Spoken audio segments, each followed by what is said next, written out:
Почему мы чихаем? Чихание, или, как говорят профессионалы, чихательный рефлекс, присущ не только людям, но и большинству животных. А причина чихания проста. Обычно люди чихают вследствие того, что им необходимо избавиться от возможных микрочастиц, присутствующих в носу. Эти частицы мешают нам нормально дышать и раздражают слизистую оболочку носа. Благодаря чиханию нос и пазухи носа очищаются от пыли, а клетки организма начинают активно обогащаться кислородом. Давайте более подробно рассмотрим каждый из этапов чихания.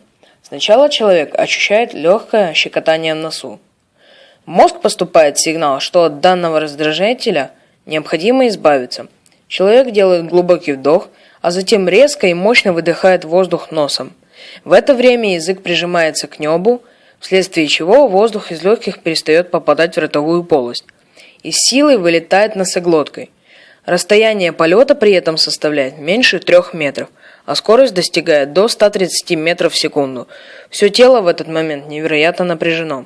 Теперь, когда дыхательные пути освободились от раздражителя, человек может спокойно дышать. Если вы чихаете довольно часто, то стоит обратить внимание на проветривание помещения. Также это может говорить о том, что вблизи расположен какой-либо аллерген или другой раздражитель, который вызывает чихание. Таким образом, можно смело утверждать, что чихание, икота и зевота – это природные физиологические процессы, которые несут человеку только пользу.